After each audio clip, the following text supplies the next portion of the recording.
Yes. I'm really bad. You're good. I'll be monitoring upstairs here and there. I turn the volume down. Like you'll be down to help me move too. Oh yeah. Yeah. And no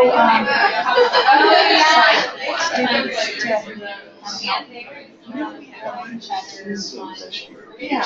At all. I think we know the new today. Just like, but I know like okay, so once I'm jolly, last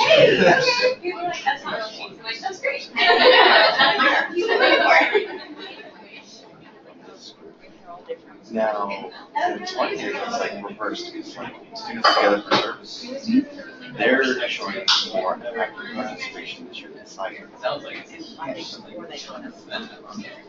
And there's more of the MS1s from the group that just went on a rotation are involved with their officers. So. I know. Our cohorts change from year to year. But it's okay. I mean, it gets plus, I'm stuck here until 7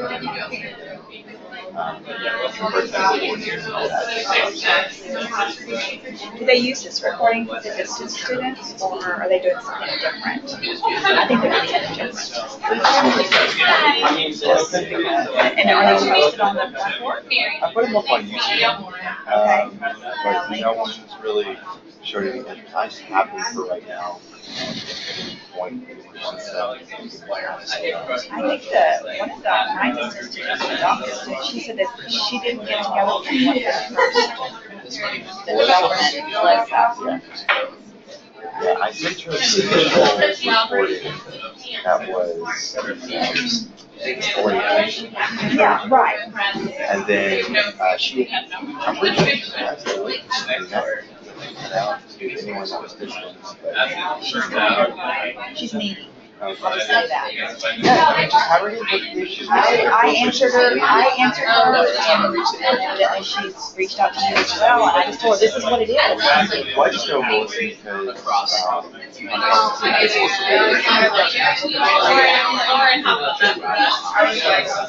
and then I realized she was able to after I saw the sign off. Alrighty.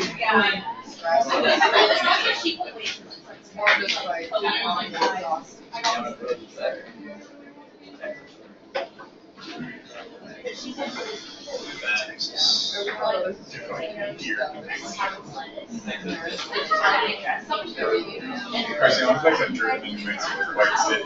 It's not really a city. I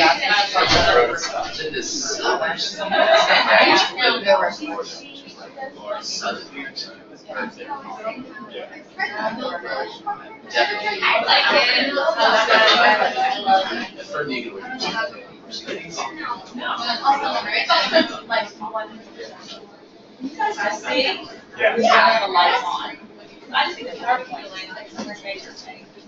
Is that okay? You want to sleep? I'm all my training. I'll stand over here, which is fine.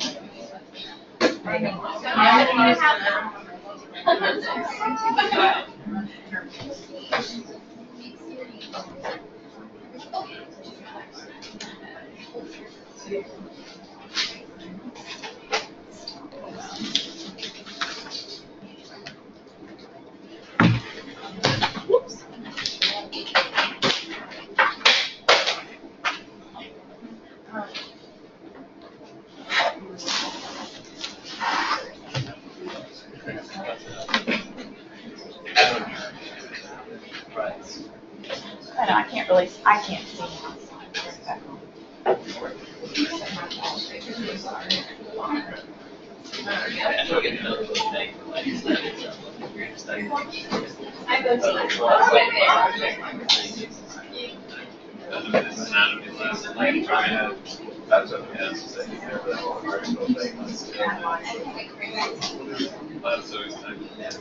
Okay, everybody. Let's just get started. I know we'll have some others joining as we move forward. I am Janet Enderley. I am faculty in the school health professions, and specifically the clinical laboratory sciences department. I've been a member of GHICC for a few years now, and I'm here to work with you about international aid this evening. So we'll get into several pieces about aid, kind of what it means, the historical context, do a little activity, and finally end up, if we have time, with a debate. And there's candy for some winners of this one thing that we're going to do, so everybody likes candy. All right. So this was your assignment from last week, I believe. You were supposed to find some sort of an article that looked at international aid that is related to your profession. Anybody have anything to share that they found on that, or just if you didn't have time to take a look at it, anything that you that you want to discuss or something you think about international aid as it relates to medicine, physical therapy, occupational therapy? I don't have any CLS students tonight. Okay. Yes. I looked up an article about how the Turkish government was cracking down on NGOs recently in their country, and there were a couple people in there doing sort of medical relief work that had been detained by the Turkish government. Yeah, that's a little scary. So that would be relevant to you if you were over there working on a project or giving aid or whatever it is you were doing there. Okay, anybody else have anything? Kind of the same thing. So Turkey, because of conflict, those kinds of things we really have to be aware of. What about natural disasters that happen in certain places? Yes, sir. I read an article. It was Haiti, and it was a group of PAs in a position went over, and their thing was like it was very fast and loose. There weren't really rules. It was just kind of set up shop and just go to work. I mean, there wasn't like a governing body or it was just. I mean, when the ultimate goal is just to try and help as many people as possible, that's good. Maybe in a non-crisis type of situation, you would want a lot more formalized structure. Yes, ma'am? So it's kind of hard to find an occupational therapy specific one with international aid, but I found an article that talked a lot about misuse of aid coming over into different countries and different foundations not using it. So what did that look like? You say misuse. I mean, Okay. they were expecting certain global organizations to be using the money in one certain way, and then when they went over, it wasn't being utilized. Oh. So they really couldn't control how their aid was being delivered in that particular country. Yeah, I'm sure. And then how do we measure whether it was successful or not? That's another thing. We give money, if it's you or our government or our organization that we belong to, how do we know that it's being effective? And what does effective mean? So we kind of touch on some of that this evening. Okay. Development was last month with Dr. Dashiell, I believe. So why do you think development is important to you as you may go out on an excursion, a project, using your profession? So how is that going to impact you? Why does that matter? It's going to determine the availability of resources that you have access to that you're trying to do. Yeah, resources. What's going to be there? What do I have to take with me? What can I and can't I do? Some things are going to be beyond the scope just because there's not an infrastructure, or maybe there's not even a clinic, maybe there's a tent. So you have to be flexible, maybe creative, inventive. Again, I think it goes back to what Mark was saying. You have to kind of sometimes just do what you can do. And it may not be what you had in mind. Your goals might have been up here, but in actual fact, anything that you do probably is a help. And maybe readjust your goals for the next time, revise them. Or if you choose to be in that scenario for a length of time, if that's where you practice, you could be someone who is important to the planning of that infrastructure, planning for resources so that you can reach those goals. That's always possible. Anybody else have anything to say about the development piece? The extent of development could affect prevalence of some like diseases, like parasites and stuff. So like depending on like, I don't know how developed they are, there might be like lower incidence in one area, something that can be passed like by water, like or whatever compared to another. So maybe your specialty isn't parasitology. I'm a microbiologist and I do happen to do parasitology. But, you know, what if it was an area where there were a lot of viruses? I teach virology as well, but not to the extent like I did in grad school, you know, where I'm one of those people that they're going to call out the, you know, the virus hunter or something. That wouldn't be me. So what if that's what's endemic in my area where I choose to go or where I'm sent? I might be a little out of my wheelhouse. Yeah. So you have to adjust that as well, or maybe call for some help, study up. Okay.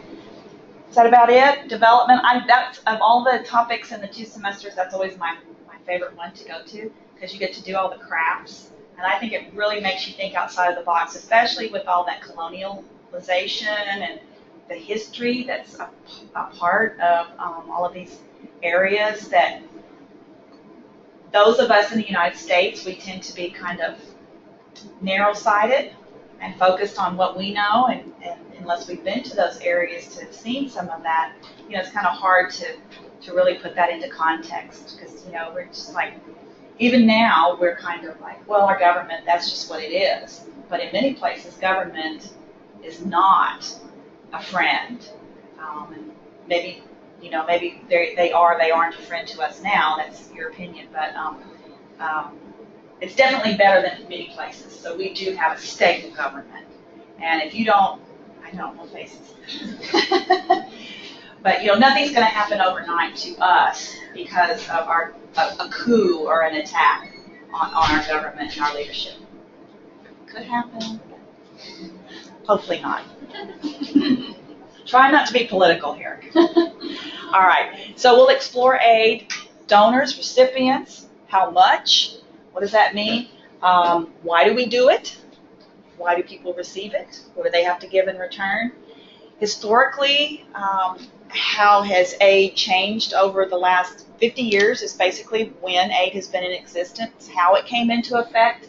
We'll do a case study on famine that has to do with Fernando, our little youngster from last month. And then finally, if we have time, we'll do a little debate. Okay? All right, here's Fernando. Look, he's grown for 2 whole years. Isn't he cute? And he's got a new sister. Her name is Elena. His dad is a wage laborer and works in construction and as a handyman. His mom is a housekeeper in the better part of town. Fernando and his sister are taken care of by the grandmother during the day. So would you say that they have a fairly stable life at this point? I do. I mean, and they have family support, so a family member is taking care of the kids. Unlike in our country, we send them off to daycare. And that's okay too. Daycares are great. They're necessary. But we're going to talk a little bit more about little Fernando and how he's progressing. Okay. All right, so what has happened to Fernando right now is where his family lives in, I have to read it, Chiljan, Texico, the made-up country or area region. They have a famine, a really, really bad famine. So there is need for immediate aid for food. And of course, as you can imagine, things are going to shift perhaps for his family. Maybe the places that they work are no longer going to be available to them. They may have to do something drastically different that might alter their home situation. So what do you think your government, our government could do to help in the case of a famine? Like in today's Food? society? Yeah. Like what do we need to do? You're the government. What are you going to do to help this area undergoing a famine? You could say it's Yemen, right? Yemen has had famine for years. They have military conflict. They've got cholera. All these things are going on. People are starving to death. Quarter of their population. So same thing where Fernando lives. People are starving. What do you want to do? You want to help them? I mean, especially when you put it in the context of Fernando and Elena. They're little ones. They're kids. They're hungry. That always pulls at our heartstrings more than you might think, you know, adults or even elderly. Any ideas? Is Children Texaco communist? Or are they? We don't know that. Does that matter to you? To me, no. To some, it might. So you're saying politically, would that mean that we're trying to align ourselves or we're asking for something? It usually comes with those political strings. Correct. Okay. Sandra? I feel like it doesn't necessarily have to be just a political thing too. It's just how it's constructed, right? If their government is set up in such a way that if we send the aid to them and it doesn't end up in the hands of the people that actually need the food, then what's the point of actually sending the food? Right? So you want to be able to control the deliveries. Yeah, you want to be able to control where the food is actually going to go within their system. That's kind of hard to do unless the governments work together on that. Okay. So perhaps it's not a stable government, or it's not someone who we're sort of aligned with. So you can see how that easily can lead to maybe we want to help replace that government. We're big on that in the United States. We don't like who's in charge. Let's just get them out and stick somebody else in there that we do like, and then we can move forward. Then we do have control over that. So yeah, there are a lot of things that happen downstream. So food. Do you want to send them food? Yes. You're saying yes. You want to send them food, but you want to make sure that they get it. Okay. Do you want to do anything more long term for them? I mean, you may want to figure out what's causing the famine. Right. If there's any possible solutions, farming techniques, stuff like that. Okay. Irrigation systems. Farming, irrigation, change some of the way they make money, their access to resources, to food. But for the immediate time, they just need food. Okay. All right, we're going to get deeper into that. I just want to kind of know your thoughts before we start. Okay. So we talk about what is aid. You already, I'm sure, know that comes in many, many, many forms. Right? So first of all, a definition, and it's voluntary transfer of resources. So we didn't say money or food, we said resources. That could be anything. And it should be voluntary, so that means countries want to do it. It's maybe from their heart, maybe it's not, maybe there are other motivations there, but it's from a country to another country. Usually with the objective of benefiting that country who is receiving those resources. So we want to make something better for them. That's the official definition. Kind of idealistic, maybe. I guess that's the word I was looking for. Humanitarian aid would be sort of what we were talking with in reference to a famine. That would be something immediate, right? We need to fix this. We need to stop people from dying. So that's something in an emergency. It would be short term as opposed to agricultural farming techniques and those kinds of things to help them further down the road. It could be materials. It could be something just in one area, but it would mean food, water, shelter. So do they need housing? Has there been a natural disaster? That's what I always think about when I think of humanitarian aid. It could be not only a natural disaster, but a man-made disaster like war, military conflict. That's always right there with, earthquakes and hurricanes. And we've had Katrina in the past. We had Ike here on the island in 2008. Now we have Harvey, and in places south, of us, we have Maria, Irma, and all of that in Puerto Rico. So issues are going on all down there. So that would be humanitarian. If we donated to the Red Cross and they're giving out supplies. If we went and helped clean up the houses that were affected by the flooding during Harvey up on the mainland. Those are all humanitarian aid. The diapers and wipes and things that were coming through the apartment complexes and the housing neighborhoods and subdivisions. The boats that came in and rescued people. That's humanitarian aid. It's just for the moment, basically. Okay. So development aid is more of the long term. So we're going to go in there and lend some sort of assistance that's going to help them build up their infrastructure, help to fortify any kind of injustice or inequality that's going on. Usually that's capacity building, so that could be anything from water wells to schools, those kinds of things. But the important thing here is that bullet about teach a man to fish, which we're all familiar with. So you don't want to just go and give something, and we'll get back to this later. You want to teach them how to help themselves for the future. So that would be the long term, as opposed to giving them the fish, humanitarian. We would want to teach them how to fish for the development. We want to aid in their development. Samuel or Sam? Sam. Sam. So you were really key on making sure that that food gets to those people. So you want to measure the outcome. You want to make sure that it's being effective. So how do we measure that in long-term, situations like a school? That's not so easy to figure out. So that can be kind of complicated. But in the end, a lot of times humanitarian aid is coupled with the developmental aid. So they usually go hand in hand. We want to do something right now, but we're also looking at the big picture. All right, let me see where I'm at. Okay, so there are many types of aid. Bilateral means that it's just between two countries. That's one-on-one. That's easy to figure out, right? Something like U.S. Agency for International Development. That's one of the big ones there. Multilateral would be something like an organization that administers aid to multiple countries at one time, something like the World Bank. Tied aid. Who can tell me what you think that means?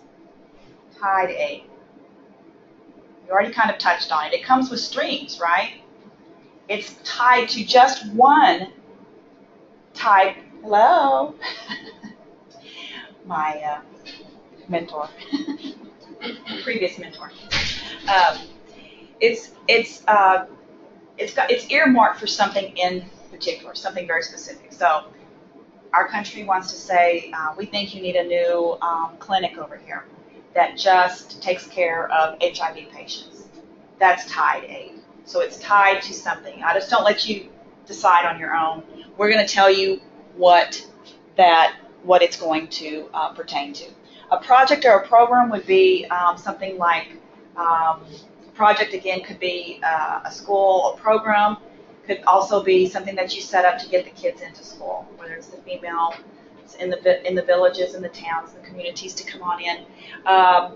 Technical assistance is something that we as laboratorians are more familiar with because we send or go ourselves to parts of Africa in general, mostly, to not only set up labs, but to train people that are in the labs, and that so that they can function on their own. So that goes towards the sustainability part. We don't want to just go in and go to work there, do we? And just stay there forever. I mean, that wouldn't be helping them in the long run. We want to teach them. The same thing goes for physicians, PTs, PAs, OTs, all of you, respiratory care. You want to go there and teach the next person, kind of train the trainer so that they can carry on after you leave. Food aid would be something like in this picture, just food. You just give food, plain and simple food. All right. This graphic shows you the kind of aid that's given and by whom. Okay? So I don't have a pointer. I asked for a pointer. You can see your public is here in this dark blue. The NGOs are kind of the light blue. We have public-private. That would be something like, Coca-Cola. So they have a public entity, but then they have a private foundation that they use to deliver aid to certain areas in Africa. Multilateral, those are those tied. So it goes out in multiple directions. There's one called multilateral organizations that are core. So that's for one particular type of program that they're looking for.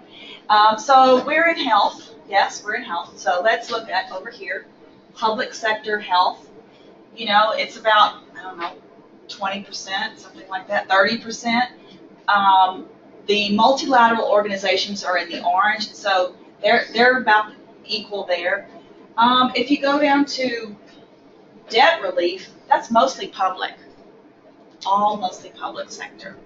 You can see infrastructure, that's a big one here for the public sector. So that the public-private partnerships, that purple, you don't see a whole lot of that. Those would be some of those organizations that have a public face, but then they have a private foundation that they use.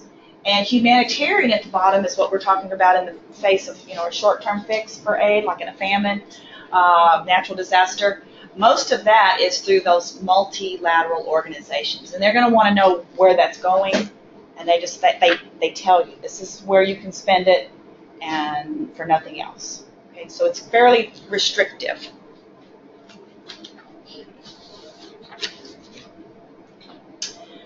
Question for you, and I'm going to write this on the board as you give me some topics. Why might governments be interested in helping other nations? What's their motivation?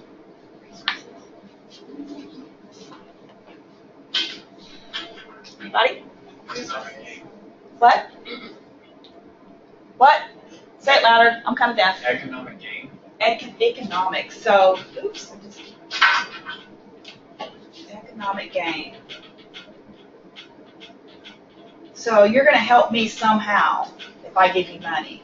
It's going to put money back in my pocket. Can you think of like certain exports and stuff? exports? So Okay. like certain countries, like I know America exports money. That keeps our currency valuable across the world. Okay. We have an economist amongst us. Good. Anybody else? Economic gain.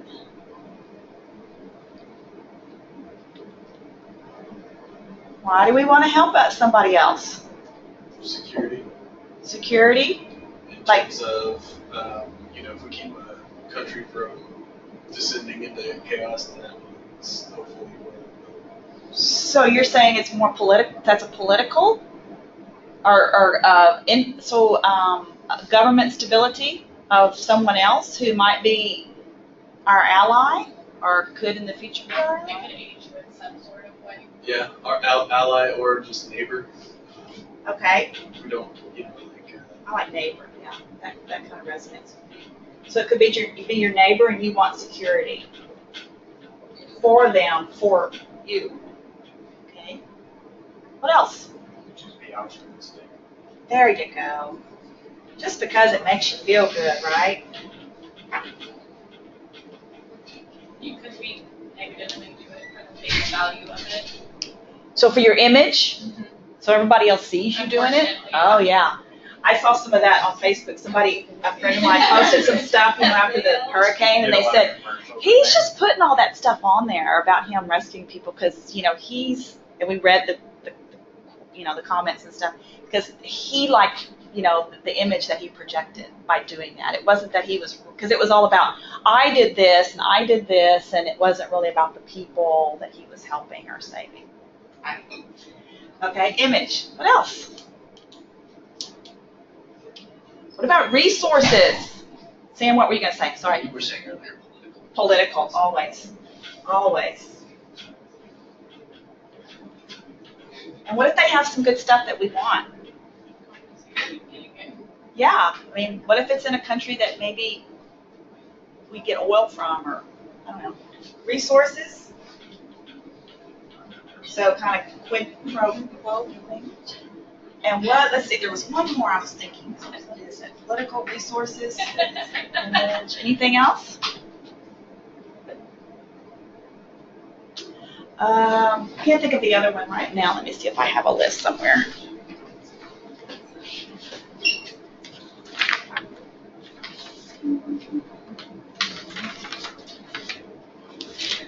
Dr. Patel gives me 40 pages of script. Just because she's Dr. Patel. She's great. I think that's about it. Yeah, that's about what we do and why we do it. So when we talk about, let's just leave those up there. Hang on just a second. When we talk about exports, say, and we want to know kind of what we have versus what they have, and are we a rich nation? Who's a rich nation? Who's a poor nation? There are ways to measure that, but those lines become a little blurred. So we want to talk a little bit about who are the donors. Who do you think are the big donors? Before we go through all the poll everywhere stuff.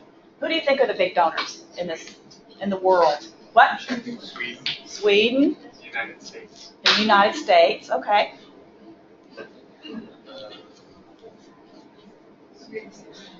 Canada, Denmark. I'm gonna go with Denmark. Okay, well, we're going to do poll everywhere. So you think it's these richer countries that are giving the most, right? Giving willingly or not willingly? Willingly. It's voluntary. Aid is voluntary. Remember the definition? Voluntary. Transfer of resources. Okay. So you kind of like the economy one, right? So can you tell us what GNI is? It's gross national. Income, gross national income. That's a good start. A percentage would be like how much of the money that the nation itself produces a year would they give like for national. Right. So think about GDP, gross domestic product. So it's definitely not any large nations. GDP. So GDP is what I make in this country and it stays in this country. What about GNP, gross national? That's maybe what I've got a country over here in, I don't know, where do I have, in Mexico, another country. I have a company over there. So that's also our income, right? But what about what I pay out to run that business? We've got to take that out. So there's an equation for GNI. It's not simply everything that we make, but it's close. So if everything that our citizens were involved in that made money all was located in this country, then the GDP would equal the GNI. So when we talk about percent GNI, it's sort of the money that we have overall to play with. As the government. Correct. Well, the government reports GNI. It's not the government. It's all corporations. What you make, what I make, all of us together. Individuals, corporations, it's a lot of money, isn't it? And out of that comes budget, spending, and all of these different things, okay? All right, so everybody, so one person at a table pull out a cell phone, and y'all know how to do poll everywhere? You got it? Okay. Okay, my information isn't up here. Why isn't my information up here? That percentage.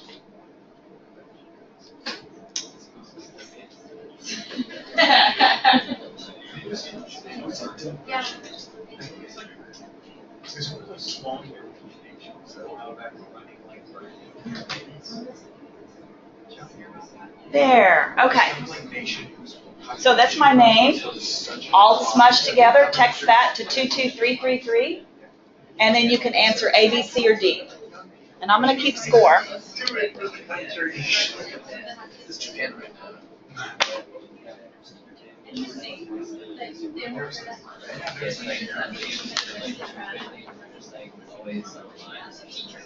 So discuss at your table which one you want to choose, and one person at each table answer. Okay? A, B, C, or D.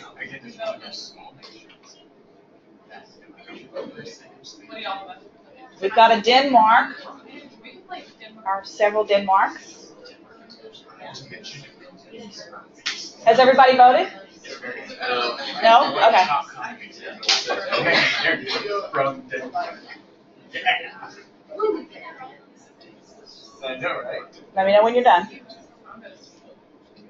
Does that mean that there's only two people who voted? Yeah. Because we just Okay, voted whoever the other that's two. two votes. There we go. Anyone not chosen? Everybody, you're good? You guys have chosen your table? Yeah. You in the back? Yeah. Okay.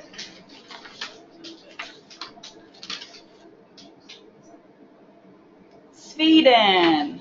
Who chose Sweden? This table. Awesome. Okay. Table 1. Table 1. You're going to be table 1. 1, 2, 3, 4. That's how I'm going to keep track.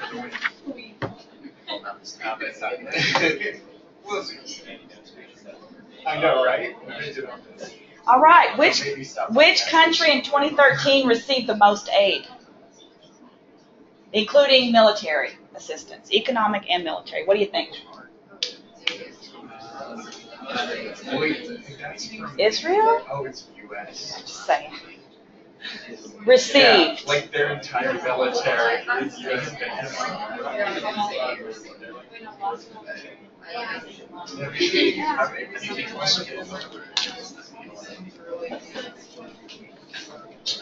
I'm political.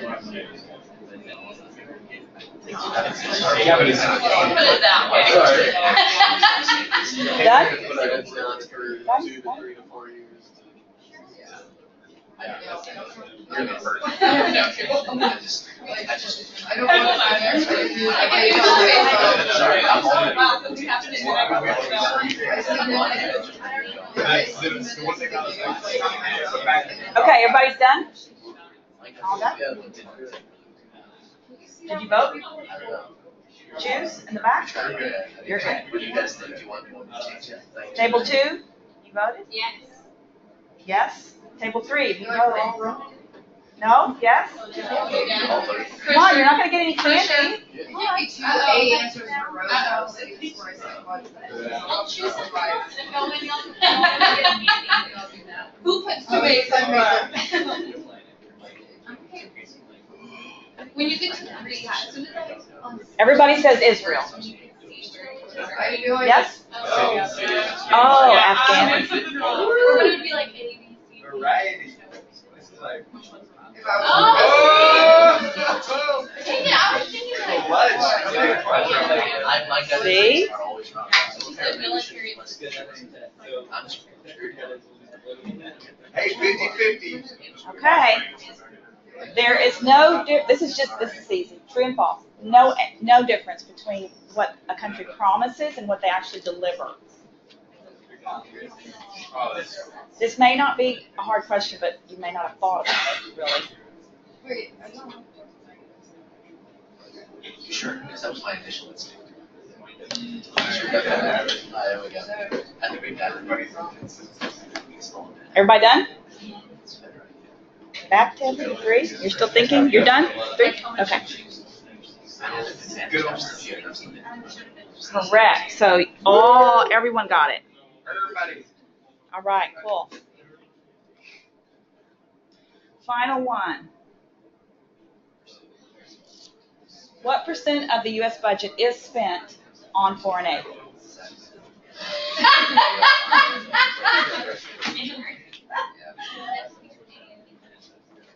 She turned at the same time we were like, what you got, girl?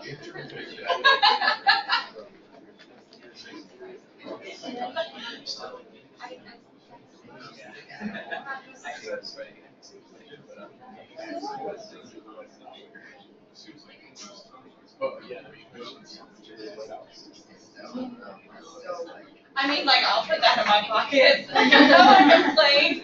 I'll go loans. Done? Done? 3? Are you done?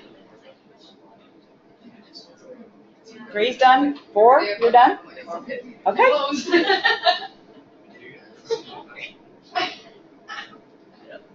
Correct. You all got it. Okay. So who answered the most questions right?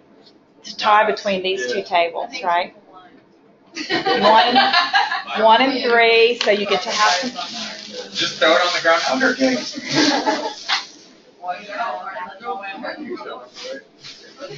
Oh, wow. Like Halloween.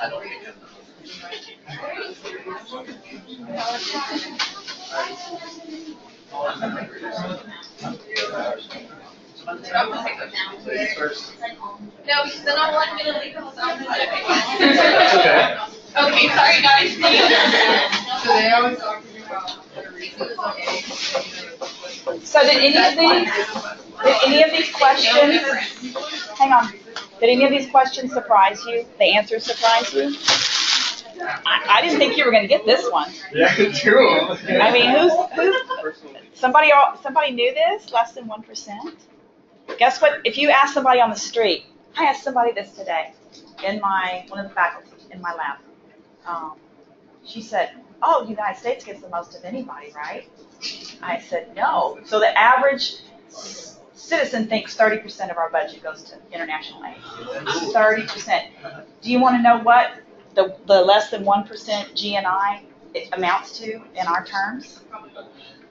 couple $1 billion maybe. How about what the average American citizen spends on their pet every year? What? No way. Per person. Per person times the number of people. So if all of us Oh, should okay. have a pet. I thought you meant like one hotel. No, no, There is no. What no we way. all spend. Mowing yards, our landscaping, having our yards maintained. So if I gave that every year, that amount, times the population of the US, that's how much we give to international aid. I mean, I would. Sad. That's I was about to ask him, yeah, I would give off the yard to keep not my pet. So you're gonna keep doing that for your pet, right? You're not gonna give it away? All right, that's fine, that's fine. All right, let's take a look at this particular graph. So we said less than 1% of the GNI, right? So look at Norway and Sweden over here on the left. And they always kind of switch places. They're always 1 and 2, 1 and 2. They're over 1%. And the US is down here at 0.19. So they're like 10 times more. Who gets the most in terms of just raw money? This is money, the GNI, that's how we calculate that, because GDP is what, That's percentage. yes, percentage That's GNI, equalized. So it is. But who gets just the most money in dollars? Like I don't know. individual dollar value. I don't know, because it's relative. So if I say $5 million, that means a lot different in terms of where that's coming from and how many people, But that's right? So if there's but the only nation receiving 100 aid people, is not- I know. If it's like, But shouldn't oh, we that's do, United States Well, only then, gave us 100,000. shouldn't we do more? If we have more, shouldn't we do more? Or you think we should give 5 million and some, I don't know, like Sandy Park? Norway should and get 5 Sweden million. benefit from NATO, which we do way more of, so they can afford to Benefit give. from NATO how? Financially? I don't think so. They have to do way less of the heavy lifting in NATO because we're in there. So you're saying our budget is spread too thin and we just Not can't? spread too thin, we just have a lot of other things to think about. And also, I don't know how, Like prisons and military. Yeah. and also I don't know how it affects it, but also Norway and Sweden both are very rich countries, and they also have Smaller population. smaller populations. Percent GNI, percent, it's by population. It's broken down, when I say percent GNI, remember we talked about the pets and the yards and stuff? It's not just for every person, it's all of us put together Right, and compared to all of them put together. right, but the And then income distribution factor. of those two is a lot higher. Than it's a smaller distribution that tends to be higher because like Sweden, You're saying because they have fewer people. they're They they're have just more to richer. give. All the people are richer overall, and then also they pay a lot higher taxes. And I don't know how that can affect it. Okay. They have more social support. Okay. I looked it up though, and Uh-huh. US does get the most monetarily. They get 30. USA. Followed by Germany and the UK. So, talking about that, our target is like 0.7%. The target that was on that, let me show you, go back. See that target, UN target, that's what the United Nations said. We should all be about there. The average is around 0.4 and we're below that. Some are higher. So where this started was back, 40 plus years ago when the target was agreed upon through certain countries and certain organizations at different summits, and they said that we needed this much. Somebody decided, right? But do they take into account that country's expenses? Like they're saying we owe that much, No. but then they don't take it. No, it's not. GNI has nothing to do with expenses. The target. But then how can they say a certain country should owe that much? Because what if that country? They said overall we should all be contributing 0.7%. So it's a percentage. It's not a dollar amount. It's a percentage of what we Of have. what It's not you have. even 1%. If I make $100, if I have $100 and he has $10, we should Yeah. each pay a percentage, 1%, and you pay 1%. So you pay less because you earn less or you have less. But But okay. isn't that the problem with like flat tax? Is that the rich countries? Is that a problem? Yeah. Well, I And again, I don't know how it works with country budgets, but a flat. Depends on what? Depends on your political stance. Yeah. That's right. Well, because Yeah. I mean, a 1%, so 0.7% of a very poor country is still probably overall more, right? 10% of Overall more? 10% of $20 million versus 10% of $10,000 That's in what terms I of meant. terms of somebody's financial budget for the year is a big difference. But they have the same needs that we have, right? We talked about development last month. Right. That's what You're I'm saying we have more needs. No, I'm saying that if asking the poorer countries to give 0.7% is asking a lot more than asking a rich country to Give 0.7%. give 0.7%. That's what I meant. Okay. Why?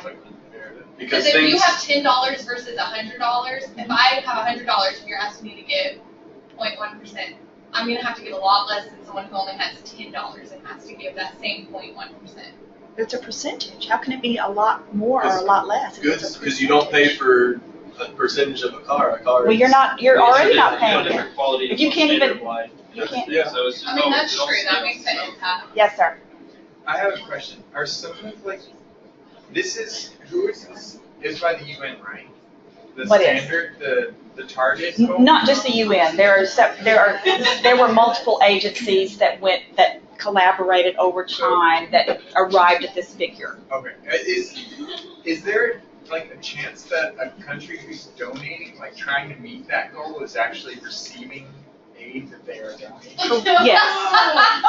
Yes. It's like So paying off your loan. so what happens? So what happens in? So would you think India is a rich? Let's just say, call it a rich country or a poor country.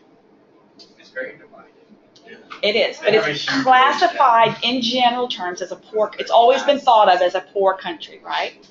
Well, that's sort of flipping to where now they are being asked to be donors instead of so much the recipients. So these things are very, what I'm trying to say? Not malleable, but fluid. Could be fluid. Brazil is another case.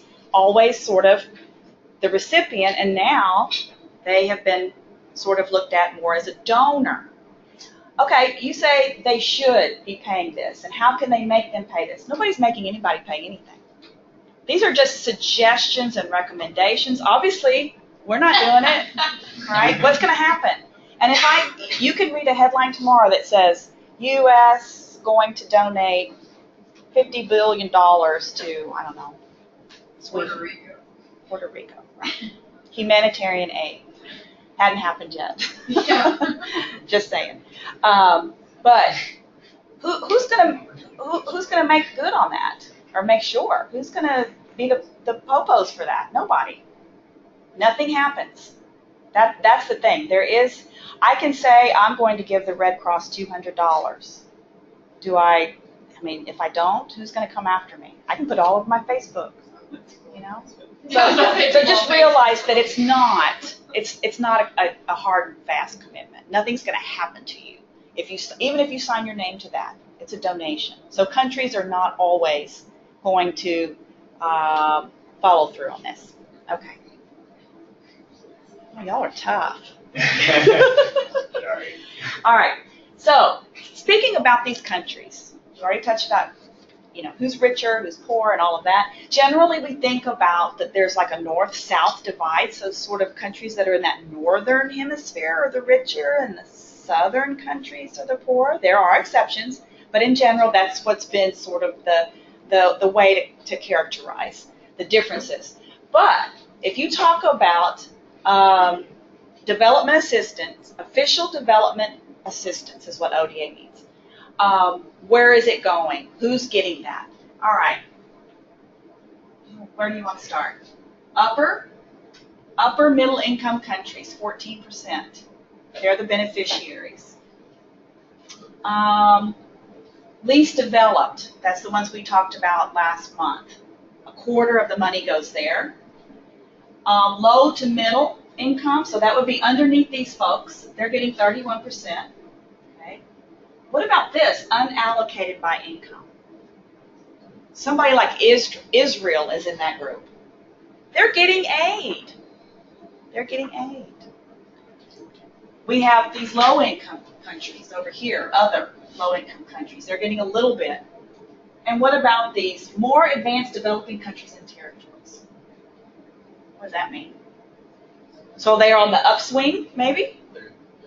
They're definitely not the lower income or even the low middle, but they're getting 5% of the money too.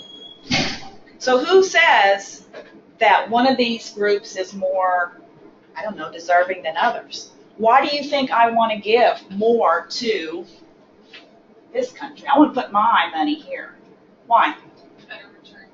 Better return for my buck, right?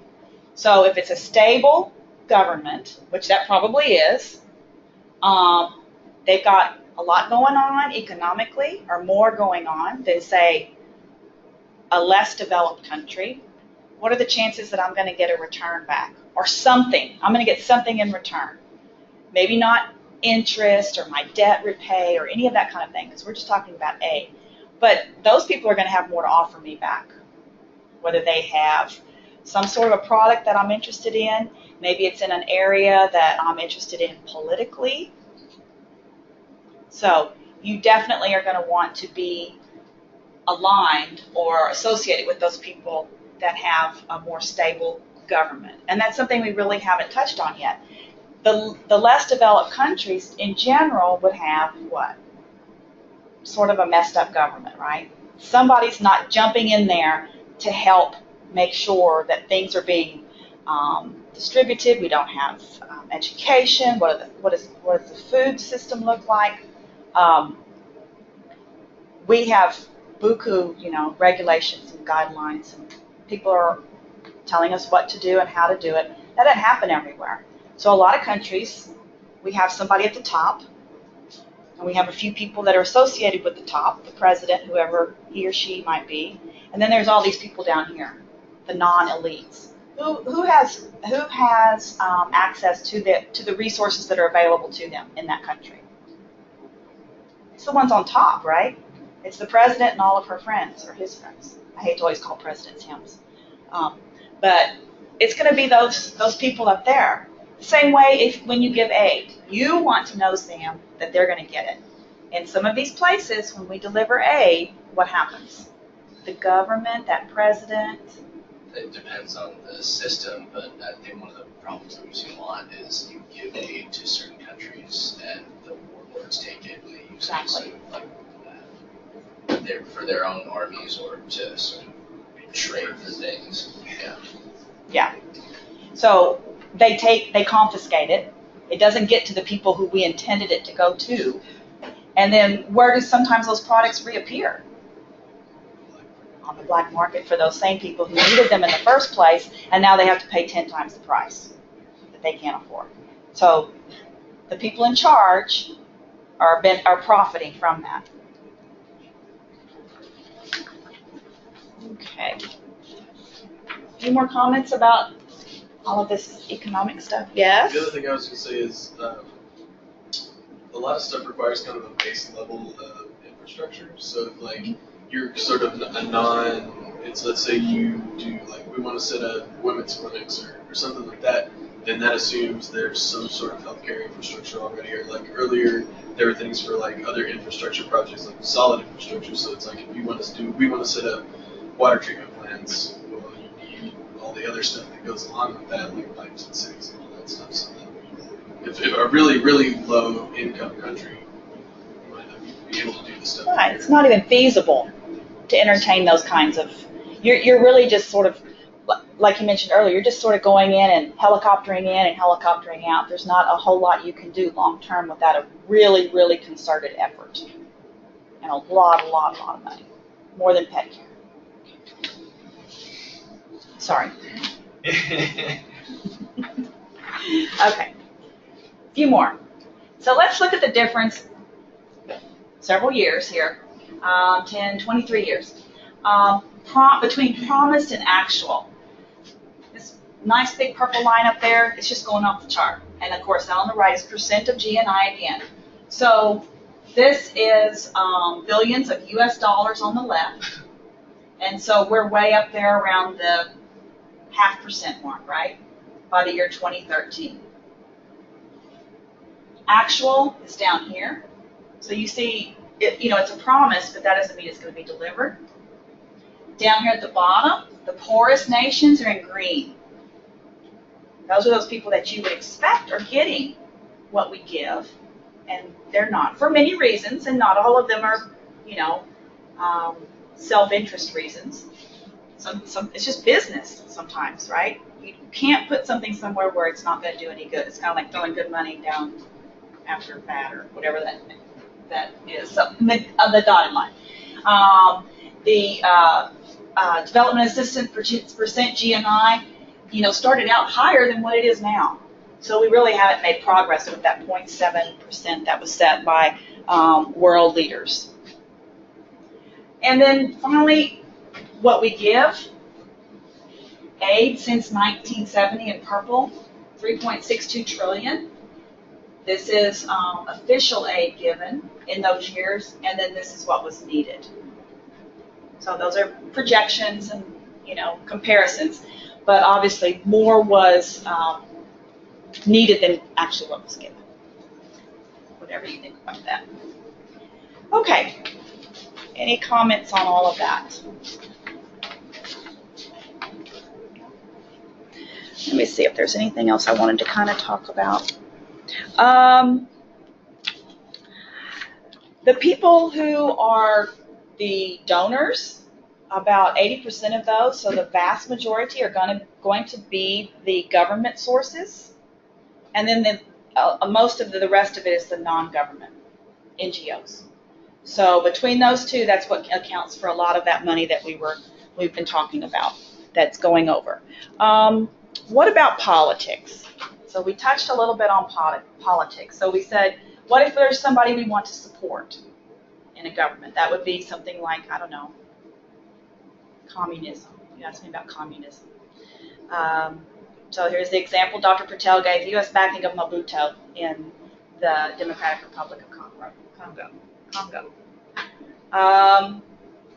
How about to apply pressure or influence? Egypt? Sure. So there are many ways that we can use what we have to influence what's happening somewhere else.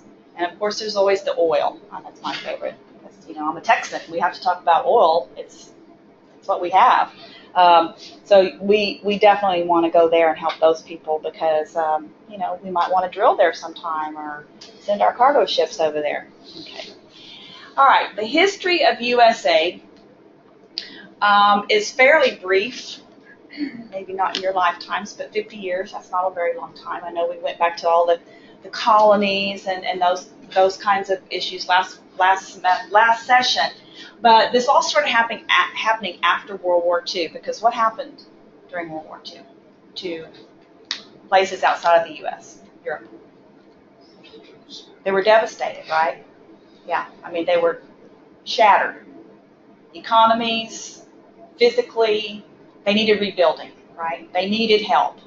So, how were we going to do that? So Truman had something called a Point Four program where we would assist certain countries in certain areas like South Africa, Asia, Central, South America. The thing that I want to point out in any of these programs, Marshall's Plan, all of those things, targeted helping other countries. They were finite plans, finite programs. We don't really have that today. And we'll talk about that more at length later because that's sort of the problem, right? You can see that once you start to give aid to a country, when do you say that's enough and I'm going to pull back? Do they ever, I shouldn't say it that way. Is it common for them to just jump up and just be changed in any small amount of time? Oh, now I can support myself, I'm all good. No. Once we go in and we start to give them aid, there are always effects, good and bad. Yes, we mean well, but we also affect the way they do business, the way they plan their budget. What if they expect that aid and they work it into their budget every year? And countries do. They are not many times self-sustaining once they are receiving aid. there's really no motivation for them to do that. They're just going to keep giving me money, and I can just keep floating along the way I am. So that's sort of the con for giving international aid. But even Kennedy in the early 60s said there was going to be this decade of development, a decade where we were going to negate the effects of poverty and children's education and all this stuff all over the world. There was going to be an impact on that. But again, these were very finite ideas, and it was a step 1, 2, 3, 4. We're out. That doesn't happen anymore. And maybe that's one of the solutions to how we give aid and how aid is received and how we could have more of an impact. So Truman actually said that his plan was a bold new program for making the benefits of scientific advances and industrial progress available for the improvement and growth of underdeveloped areas. So we're taking what we have, our knowledge of industry and science, and putting it out there for someone else to use. Which plan was he talking about? I'm sorry? Which plan was he talking about? The Truman's point 4. Not the Marshall. Not the Marshall. Okay. No, the point 4. Point 4. Anybody give us any more information about that? Any history majors? I was history major. I just wanted to check because do you have it written down? Do you remember when he started the .4 plan? I think it was in 1948. 1948. I think so. Okay. Let me see. The Marshall Plan was 48. 49 was the point 4. Okay, so So 48, 49. makes sense because China went communist around that time too. Yeah. And so, if you think about it from a not altruistic perspective, Mm-hmm. Truman is sending aid to countries that he believes could possibly ally with the Soviet Union in these areas where they hadn't thought about it previously, because originally they're all thinking, oh, well, we'll give them all the money to the devastated regions of Europe, because the Red Army is literally in Europe at this point, and if we give them money and set them up, then, the Soviet Union will be able to come in and do the same thing. And then as soon as China would come, it's like, oh, we got to do this everywhere else too. We have more than one front that we have to take care of. But yeah, they were looking at financial aid as the way to begin that process. So thank you for that. That's a good, very good point. So post World War II. All right. This is sort of that north-south divide. I don't know what this is called, a balloon. I call it a balloon map. I don't know what it's called. Anybody know what it's called? I need to look it up. But it's inflated based on quantity. So the larger areas are the countries who give more aid, supposedly. So you can see, in general, the top is more inflated than the bottom. So you're really, really tiny down here in the southern portions. And like I said, this is changing, though, because now there's a flip in who is really viewed as being able to give aid and who really should not be receiving aid anymore. And a lot of it happens, around development, so the two are really closely tied. So you have a lot of developing or underdeveloped areas in the south as opposed to the north, and that's in general.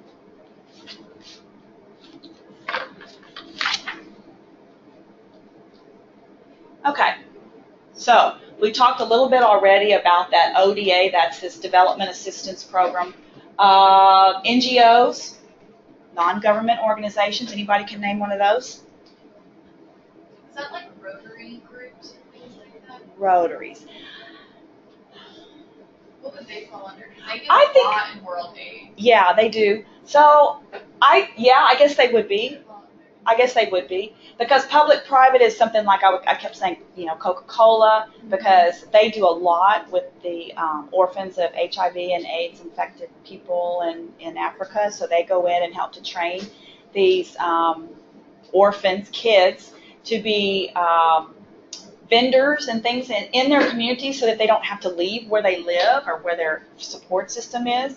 And they are huge in doing that kind of a thing in that part of the world. So again, about 80 to 85% of development comes from the government, and then the ODAs, and then second is the NGOs. Okay. Bless you. All right, back to Fernando. So you can see what's happened to children in Texaco. Famine, drought. how are we going to help Fernando? So we are going to talk about Fernando through some group activities. We have 4 tables. Okay.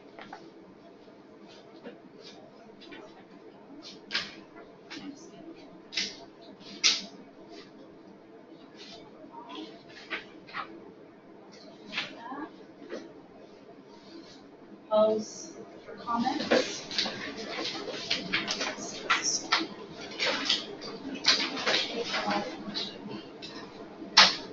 Too much.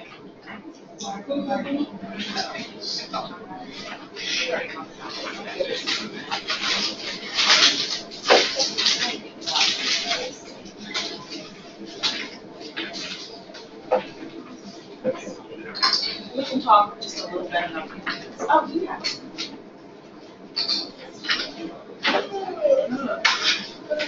So take some time, think about it.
So full in America. God. It's like, y'all stuck, we kill you. General population. I know, right? That's what Anybody who has an antibiosis. America was a wrestler. She changed her Right. That's even when it was rations. So like they are on this.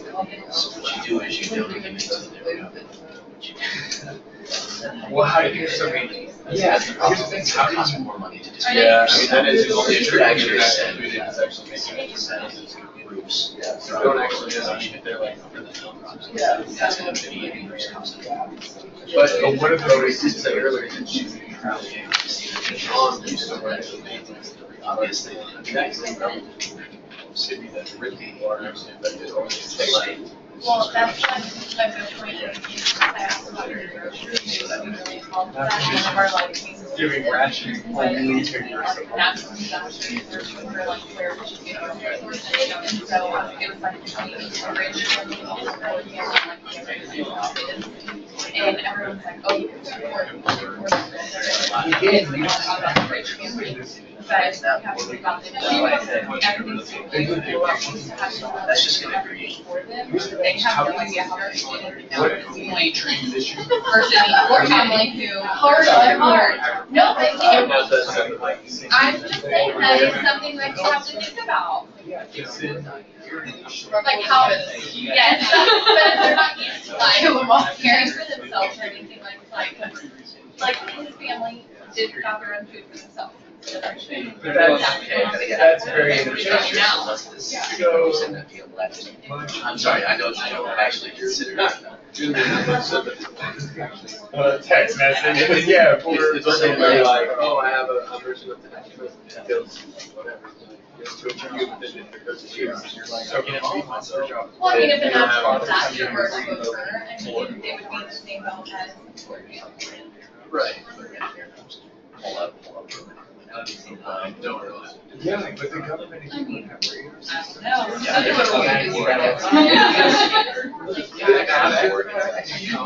No, but like basic survival versus they're out there like farming for themselves. And then now they're like, I don't know, farming for themselves. It's a thought to think about. It's a thought to think about. All right. It is survival because it's a big forceful run to game.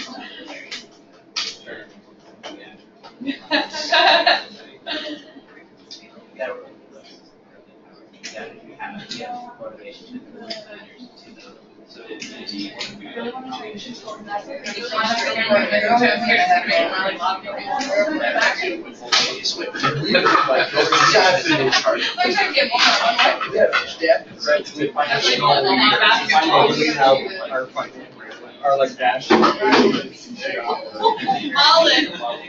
career. Is our NGO like assassins? You have to have those. What? Is our NGO like assassins? Just making sure. We can talk about She's a that. strong, independent woman. Fernando's mother did a His good job. facial expression is like, I don't know who these girls are, but. Fernando's mother loses her job.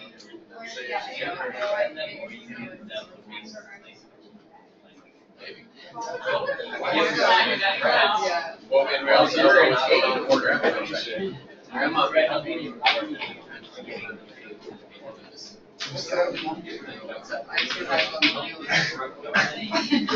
She survives up to 1 year.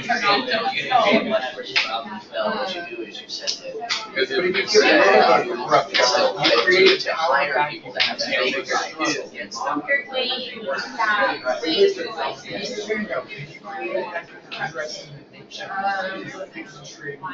Why can't they just? If you destroy them.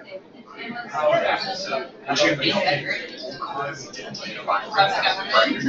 I mean, it could be that you can think so, yeah, there's not.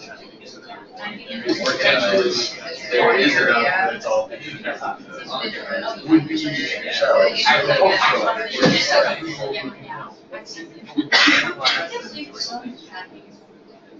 The first thing when I got home. Okay, are y'all about ready? I can't stand eavesdropping anymore. I have to hear the story. They decide to like feed their populace. Just an entire nation drops dead. Okay, who has number 1? Who are the victims of famine in Children, Texaco? Did you? Yes. Okay. Well, Fernando and his family. Okay, everybody, we're starting. Please. The first, could you read our first? Oh, well, I just read it. They didn't hear. Who are the victims of the famine? Table 1. Fernando. Fernando and Elena. I know, she's a baby. And maybe Grandma. We don't know what's going on with Grandma. We haven't heard from her. Okay. You haven't heard from her. That's not good. It doesn't say anything about her, so we don't know what's going on. Cut her out. It's down a little bit since he has to go. Yeah. He's somewhere. Hopefully he didn't get murdered. Okay, so We don't know about the safety issues. okay, everybody, listen It's up. not great. So Dad had to leave. She So the, went south to look for work. okay, so he had to go south. So who else could be the victim of this famine? Who else? Victims. I mean, in general, in this area. It says what? Anyone 700,000 have died. 1 million people. Anyone who's not the president and he's like. Anybody not aligned with the president? Yes. All right. So any of those people who are not in power, the peons. No? Because they were distributing some of the food to their supporters. Like, the supporters are technically aligned with the president, but they can just be like, hey, I voted for this person in an election, I'm getting food now, and they don't realize that it's, oh, who did you vote for, you know what I mean? So you're saying that wouldn't be very transparent, like who was gonna get the food or who wasn't? So I think No, so. I just the think general the president will know. statement. No, I'm just saying like the general statement is saying everyone who's allied with the president is evil. Because people who are You said evil. We No, didn't we say didn't do that. evil. You're the first person to are say not evil. the victims. Are not the victims. Because they were distributing food to their supporters. Yeah, we which said means everyone it's- outside of his. So what if there were just, so what if he is evil? That's not Just, good. it's not hard to imagine. That you will address that Yeah. when we get to our It's not question. 'Cause, that's our. So we assume, which is not safe to do, but we assume that many of these people are not supporters of the president. And I mean, They even could if be. some of them were, that Yeah, I other mean, shouldn't you people have a who are choice? are still victims. I mean, should you be discriminated against and not given food just because you don't support the president? Oh my gosh. The rations were only confined to supporters of the president. Therefore, I thought it was a safe assumption to say not the See, it's never supporters safe. or the victims of the case. So, victims are non-supporters of the government. So anybody who's not on board with the president. Yes. Well, and it could, but corollary to that, it could be that if there is enough food and they come through and they say, hey, do you support the president? And then they have the food there, and then you're like, yeah. And then they give you the food, and they're like, hey, we have popular support. Because, they're essentially holding their support hostage Right. to give food. So what if you're one of those people that says, I don't support him and I don't care what he You're does not to getting me. food, Then you're a you're not victim. getting any food. That's not right. There should be, Well, I you know, mean, I agree, it's not right. choice. I should be allowed to choose who I'm for. So And not- Yeah. we stick by our answer. Okay, very good. Any other comments about that? What do you mean? Oh, Anybody else have comments about number one? I agree with y'all. Good job. Okay, thank you. Yeah, they will. Did anybody have who are the beneficiaries of famine? Did anybody have that one? We have a lot of questions. But obviously the government. So let's talk about that. The what? Beneficiaries. Who are the beneficiaries of the famine? It's posse. I'm pretty sure it's As well as the vendors who are selling. The vendors, right. Okay, did everybody Oh, hear yeah. Lauren's, her comment? Because the black market sellers, right? Yeah. Oh, I'm sorry, Lauren, not Lauren. Haley. Trying to know. Haley? Lavinia. What? Lavinia. Oh my gosh, I can't read that. Lavinia, all right. Lavinia. So yeah, those politicians, whoever the supporters are, they're gonna benefit. The vendors who are making money on the black market. You didn't say anything about people that maybe were needing to buy food, and the cost was inflated. So what might they have had to do to get the money to do that? I mean, they may not have pawn shops, right? But maybe they had to sell things off, like their livestock, things that would then in turn earn them money in the future, right? So maybe they had to sell their goats or their cow or whatever so that they could get some cash money to go and buy the food at the black market. So those people are victimized too. And even though they might have been supporters, I don't know, but that's going to affect them too. Who else would benefit? People who are buying those products. So if I had to sell my cow, it was the last thing I owned just to put food on the table for my family. Whoever bought that cow, they're going to benefit. Well, I think it's also important to look. It said that the father went to the South to look for work, so that's going to affect the economy in the South as well because they're going to have an influx of workers, which means labor prices are probably going to go down. So many people are looking for work. Yeah, that's a trickle-down effect. That's probably possible. What about anybody else that's going to benefit? People in power. I think we covered it. Covered it? Okay. You covered the jobs. Okay. Number 3. Does anybody have number 3? If we were to devise risk factors, we can skip that. That doesn't sound very exciting to me. That's why I didn't hand it out. Number 4. Number 4. What does number 4 say? I know I handed that out. It says you want to see the health or wary of the degree of corruption, high rates of food aid donors. What can you do as an individual, as a part of an organization, and as a citizen? Okay, so what do you think? What can you do? I'm sorry, can you say it one more time? Honestly, to help that are aware of the degree of corruption and the rates of food aid diversion, what can you do as an individual, as a part of an organization, and as a citizen of the organization? That's a bad question. That's a good question, huh? I mean, it doesn't sound like this president would probably be very happy with other agencies coming into his country if he's the one that's kind of like keeping all of the rations to him and his friends. So it'd be hard to go in there to make sure your stuff is being divided. So, That was kind of our main idea, just to put a base in there, basically, and make sure that your stuff is where it needs to go. So what if he had soldiers there and he just said, I'm just going to shoot you. I'm going to detain you. I'm going to not let you do what you came to do. Plus, if you have a base, if he just overruns it, takes everything. Yeah, the truck gets there and all of a sudden you see those people over there and you're going towards them with the truck of food, and then you have to go through a checkpoint and there's some soldiers and they say, nope, it's ours, get out, bang, bang, I'm driving this now. Yes? Got real dark real fast. I'd just like to point out that the president isn't gendered, so it could be.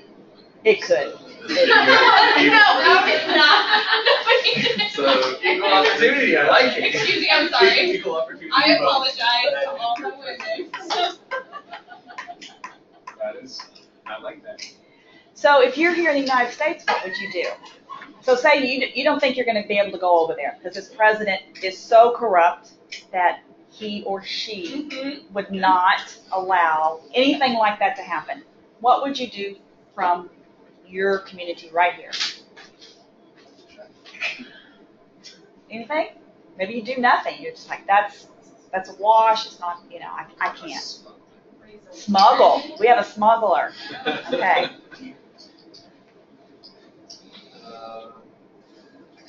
That's tough because it's like if NGOs or whoever is having trouble trying to help because of political situation, Yeah. we're just giving money to Yeah, you're just wasting the Red Cross. it. Yeah. So, I mean, would you volunteer? Would you try to go over there? Would you donate? Not if he's mean. She's mean.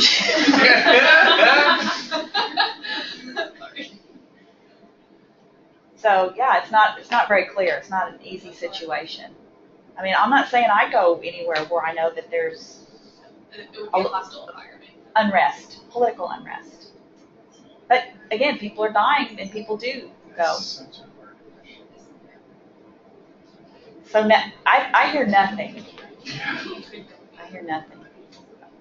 The question that you asked us was Yeah. making the aid more effective and efficient. I'm sorry, say it louder. The question you asked us was making the aid more effective and efficient. There were a couple of things that could have gone through that to be thought of.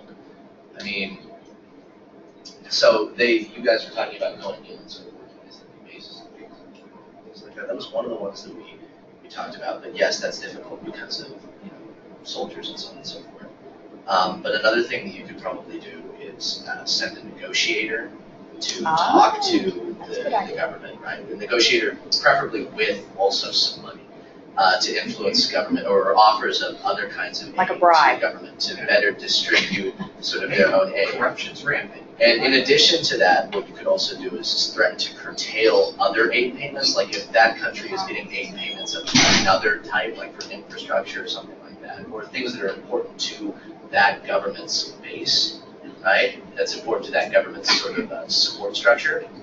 You could sort of threaten to curtail some of those payments or start some economic sanctions against Embargoes, that kind of thing. embargoes, things like that, to sort of encourage them to go along with your plan. aid proposal.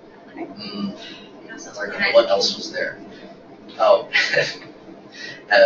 topple the government, install an easily controlled Topple. dictator. Wow, that's excessive. Oh, in America. Yeah, it is. But the other American way That's was as to- American as apple pie right So there. That's what we do You first. send in the CIA, it gets done.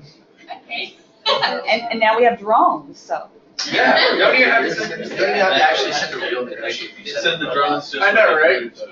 I would not like my Okay, But very that was, good. that I was like okay, it. 'cause those are other things that you could maybe do. That was creative. I like that.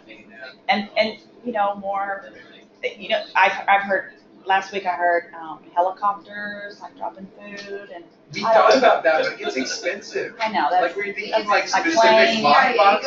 Yeah, that's No, believe it or not. Or, It's, you know, flying. as I said, it's like our plan A. forgot. But you're saying exert some pressure outside of militaristic ones, Yeah, you can use outside pressures, economic or something like that. diplomatic, that kind of thing. You don't have to violently threaten this person. Voice of reason over here. And especially with like the globalization of all countries now, it's one of those things where you would need backing from their allies as well. So True. say if they're not a country that's typically allied with you, you'd want to talk to someone who is their ally. So say like a situation where they're allied with China, you would have to talk through that nation to back down on you. Because that's one of those things where the U.S. embargo on Cuba wasn't at a point became ineffective because so many other nations that were allied with them were supporting them to the point where it didn't affect It them. didn't matter. Yeah.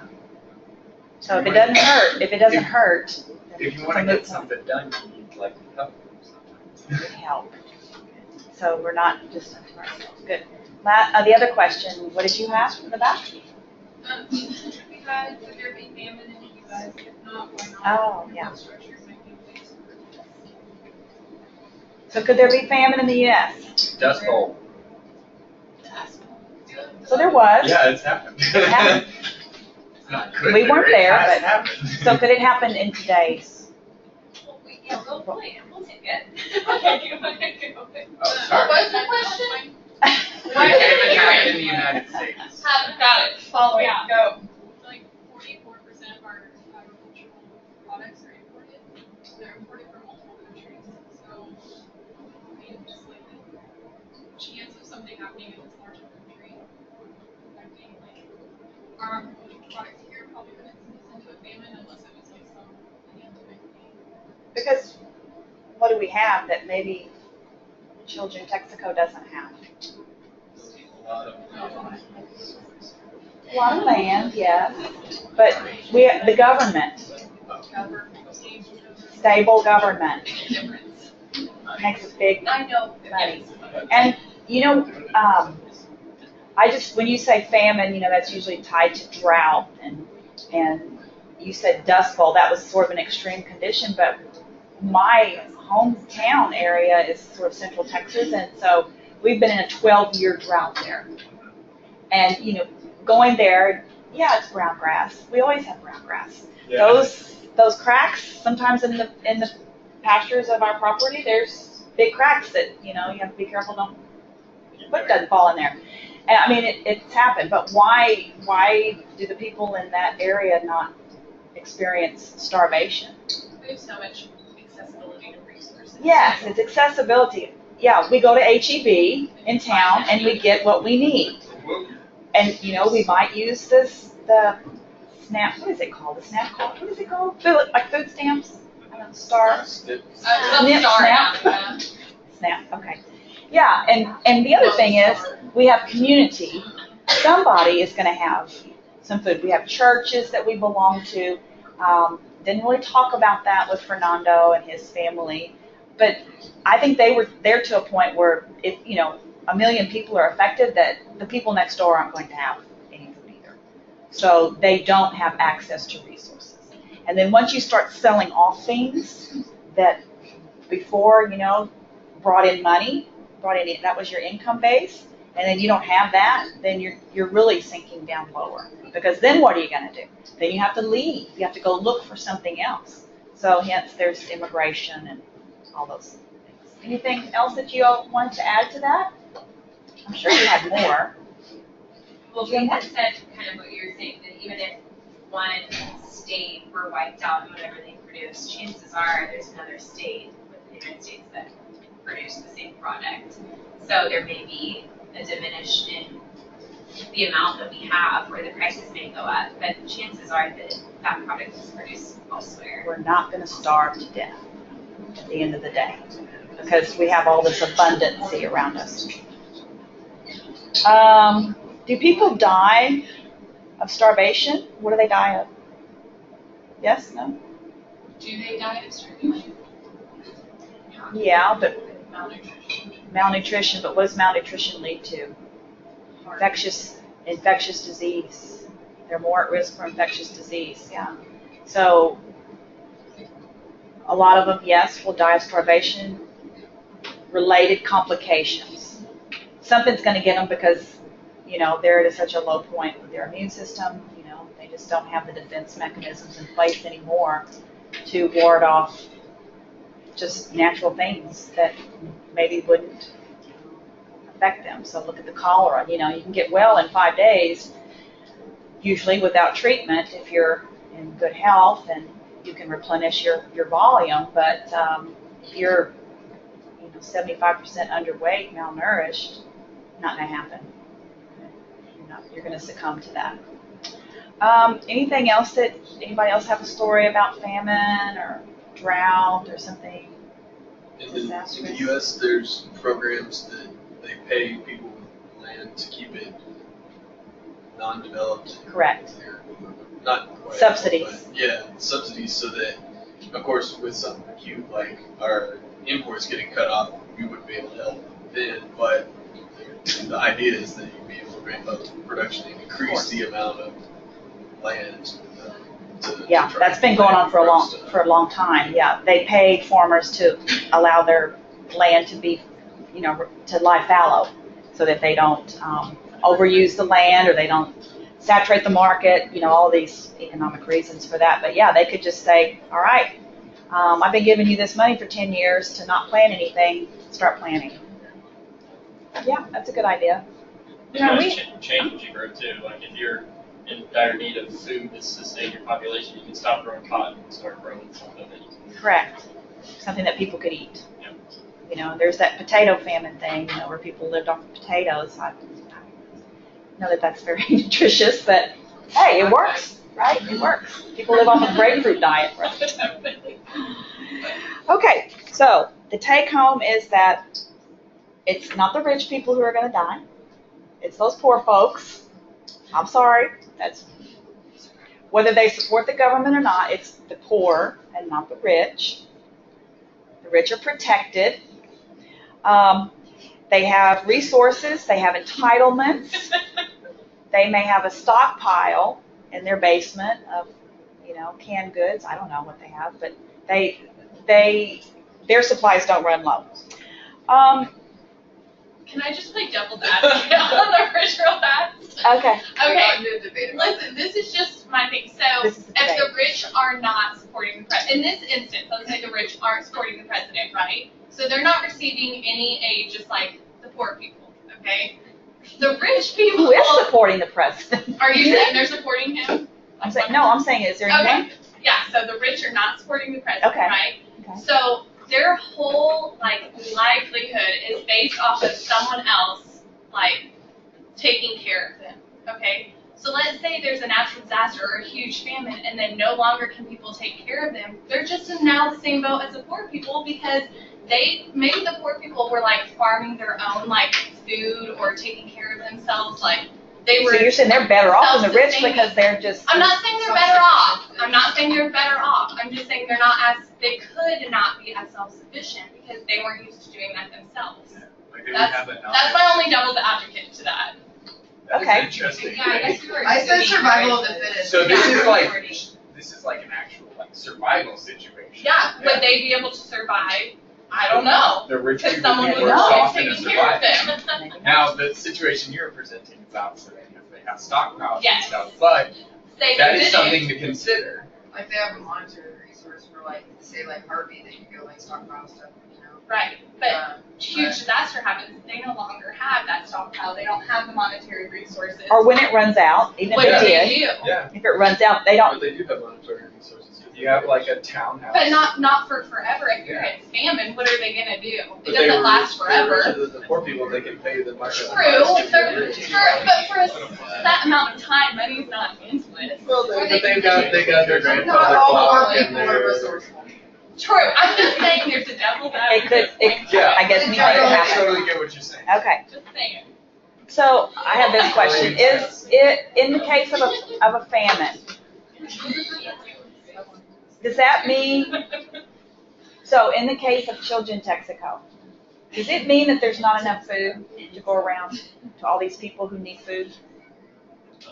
Not necessary. Not necessarily. I want you to kind of key on that for a minute. It doesn't mean that there's not enough food. It means that not everyone is getting food. They don't have access to it. Some of those people, rich or poor, they're just not sharing. Okay? All right.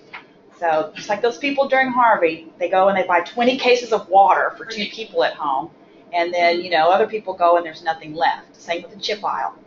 Wiped out. It's like, really? You needed all those chips? The gas. Priority. Yeah, and the gas, right. It's like, this area's like way far away, because Dallas. I live by San Antonio, and gas stations, like people from that area were sitting there taking 5 gallons home, and I'm like, I'm from San What are you Antonio, and doing? I actually needed gas. yeah. I was on MT, and there was none anywhere. So I Yeah. No reason for that. None. And there's like people who are living consistently, who aren't fleeing or anything now. They're just I'm like, I need Social this media. now. They're like, Social filling media, up y'all. these things. So Power. you see how people are. They're just kind of selfish. It's always about me. Okay. Shocker. All right.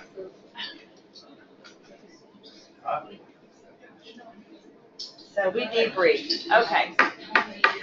So we are healthcare professionals, all of us. So I said that it may not be because there's no food. You can see there's food here. I don't know what that is on top. Is it cooking oil? It's That like looks like- orange juice. Oh, is it orange juice? Okay. Okay. That looks like It's like a bottle. No, That looks like no. gasoline. That's what I was Okay.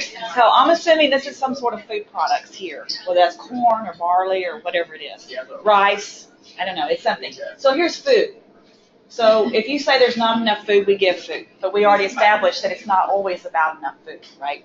So we have a quote here that says, starvation is the characteristic of some people not having enough food to eat. It's not the characteristic of there not being enough food to eat. And we talked about beneficiaries. Who are those people who profit? All right, so we have 3 folks here who we are going to look at YouTube. If I can make it play, I have to copy it. Oh gosh, don't do that. I have to go out of PowerPoint. Students always tell me what to do. Let's see if I can make this work. We want to listen to different viewpoints because you all gave really good comments, pros, cons, all of that. Now I want you to see some of the pros and cons about A.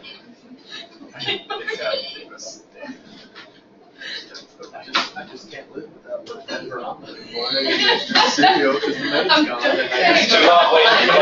What are you gonna do? You can't get out. This tragedy made it even greater by the fact that this country Okay, once hang on. was one of Africa's better healthcare systems. No doubt many of you watching tonight would like to assist the people seen in our story, but what to do? Foreign aid has long been the world's way of responding to Africa's woes. But what if the aid is actually making things worse? Here's Europe correspondent Philip Williams with an interesting new take on a very old problem. You've got to get on the phone and take the money out of your pocket. Don't go to the pub tonight, please. Stay in and give us the money. There are people dying now, so give me the money. Appalled by the seeming indifference of the developed world, Bob Geldof and a group of celebrities got together to raise money for Africa. Oh, take down, Let's make sure that this is right. shoot it all down. The result, of course, was the global broadcast phenomenon called Live Aid. The concerts raised millions of dollars. I did not choose this, I promise. You hear of the celebrity savings have been growing in authority, number, Look at that hair. ever since. Wow. Enter All right, this is what we want to economist and watch. author Davies Moyo, billed as the anti-Bono and with a provocative book The antibody. This is Debisa Moya. Stinging critique of the so-called glamour aid, Moya argues aid is not a solution, it's the problem. I don't agree with the message. Fundamentally, I don't think Africa needs more aid. I think it needs less aid. It needs governments to be made accountable to the domestic citizenry and not accountable to donors. Africans stand in the hot African sun to elect their leaders, and it's those leaders who are charged with the responsibility of delivering social services and being accountable to their people.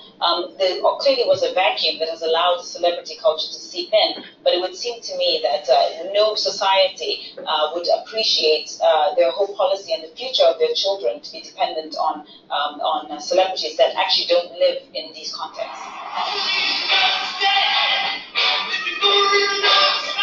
In 2005, Live Aid had become Live 8, and the frontrunners are now Sir Bob Geldof and Bono were taking their message directly to world leaders. But for Debisa Moya, the rise of glamour aid is only part of the problem. She's also railing against what she describes as the self-perpetuating aid industry. Basically, aid has become an industry. There are just way too many vested interests, and by and large, the criticisms that my book has been receiving are coming from those quarters, people who actually have a vested interest to see the continuous cycle of Africa in despair so that they can justify their existence. What sort of people are you talking about? I'm talking about academics, I'm talking about people from the NGO community, I'm talking about people who are policymakers and politicians who know that it doesn't work. The evidence has shown it doesn't work. In 1970, 10% of Africans lived in poverty. It's now more like 70%, in many countries as high as 85% of Africans are living in poverty at a time when the aid model has become so dominant. What's the solution?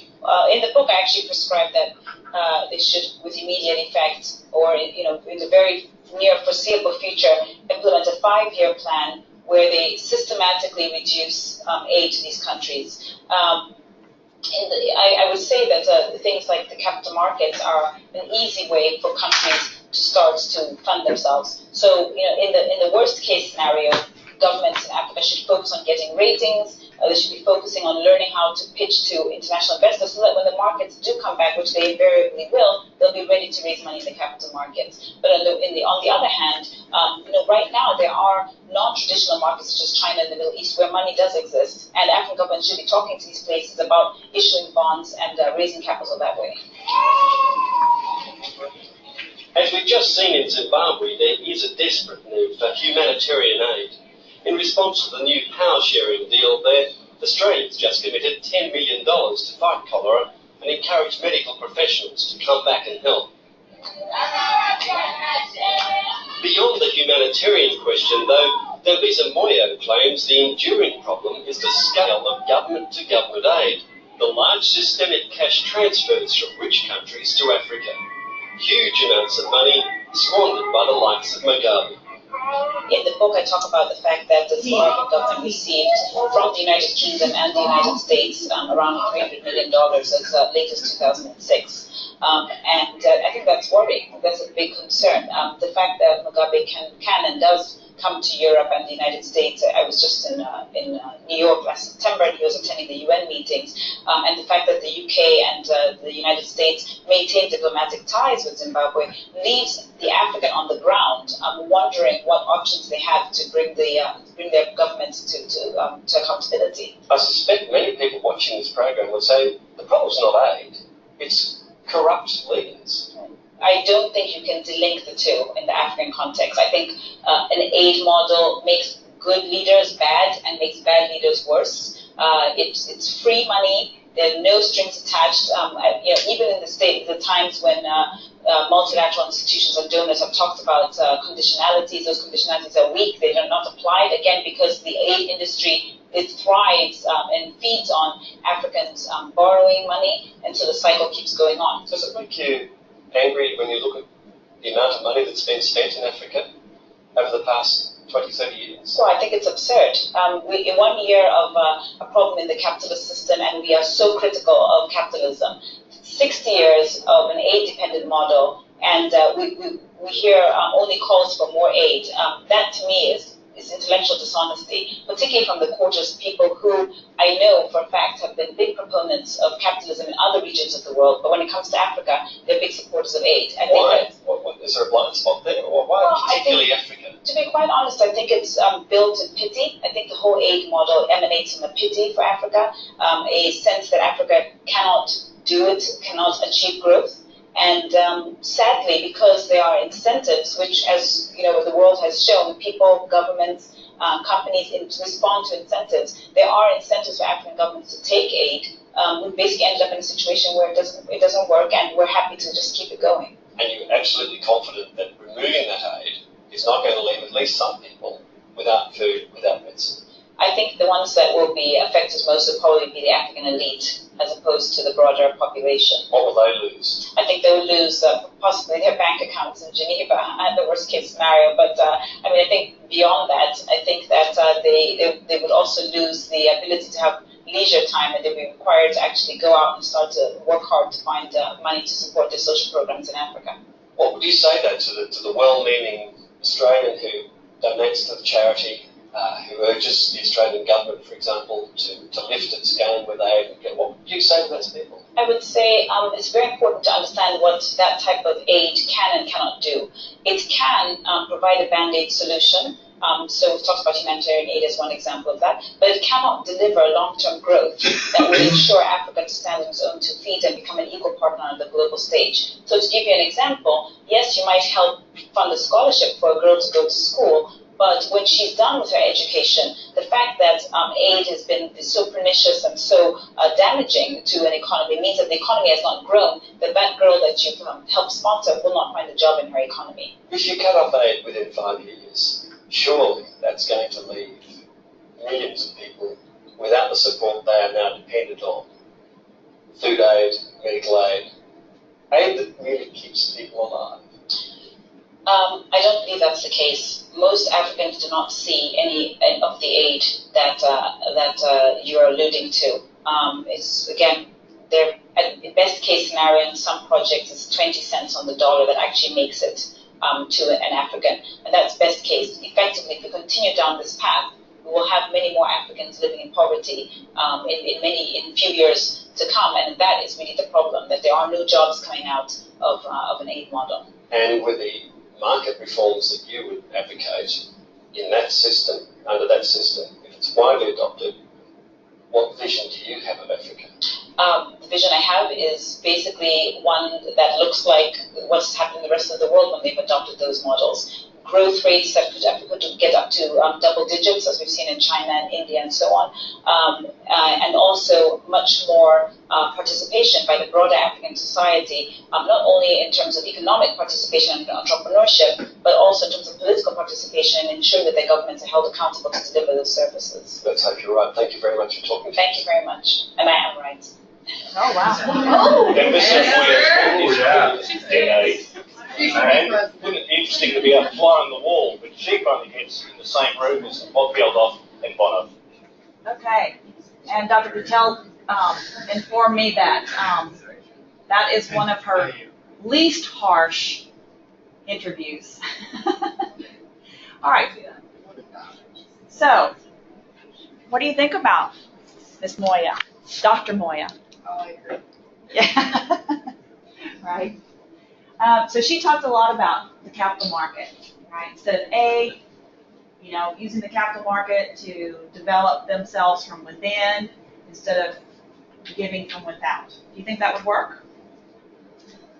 I think a lot of the developed countries have a vested interest in keeping other countries, especially very resource-rich countries like those in Africa, from becoming developed so they can continue to extract resources at below cost.